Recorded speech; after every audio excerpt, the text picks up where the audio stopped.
Can you really trade for a living? We're putting the rubber to the road riding bikes from coast to coast across America. For the whole 3 months, Shawn can only spend what he makes in the financial markets using a standard Level 2 Apiary Fund account. That includes lodging, gas, entertainment, and food for his family of 10. It's pedals and profits. We've kind of gotten a routine down. It's starting to gel a little bit. That first week was a little rough as we were trying to figure out what are we doing, how do we fit the trading in, how do we get the bicycle miles in, how do we get food, how do we get all the lodging and all of the kids in and out of the rooms and everything. And so I think we finally, after 3 weeks of being on the road, I think we finally figured a few things out. Number one is the hardest, and that's the wake up. It's amazing to wake up and sit there in bed and your legs still hurt.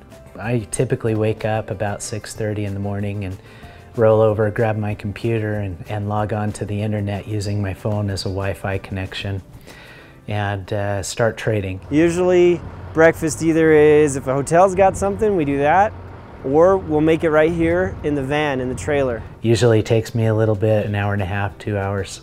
If I'm losing, I'll sit there and trade a little bit longer. In fact, this morning I had to carry the laptop into the breakfast room because I wasn't doing quite so well this morning. During that time, Colton and I, we kind of coordinate the route that we're going to take. He and I will bring Google Maps and the adventure cycling maps together, and we pull them in and figure out which route's going to be the best for us and where our lunch point's going to be. After I hit my targets, then we saddle up and get on the bike and start riding. While we're out riding, usually Tricia and the kids will find a place they can play. They visited the Lewis and Clark Caverns, the Rocky Mountain Museum. There's this cool train station in Livingston, Montana.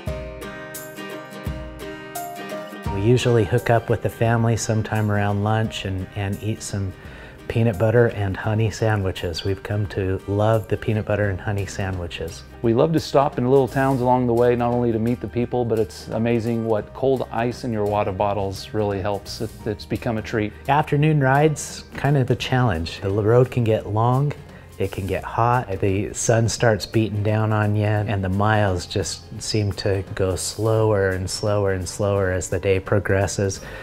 We ride anywhere from 6 to 8 hours a day, and that makes for sore heinies. We stay in all different types of hotels, so our destination city, we just ride straight to the hotel and check in. We'll do what we're doing right now, which is set up for dinner. I'll pull the generators back out, get the power going, bring her groceries in, and we'll start cooking it right here in the back of the trailer. We were planning to cook out of the bus every night. We have the bus die, as you know all too well. So we rigged up a stove to cook dinner. So about the time we roll into the motels, we start getting dinner ready. This has been one of the most surprising parts of the trip for me.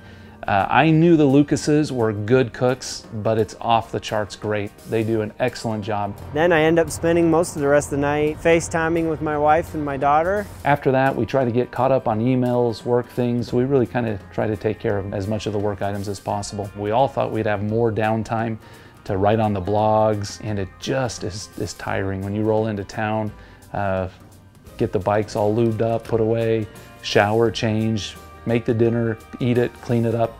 You really don't have a lot of time left. So the days have been long, the nights short, and we've been busy every moment during the day in between. You know, and then the next morning we wake up, same routine, do it all over again. Every day we do the same thing. We've got it down to a routine now, and we're getting pretty good at it.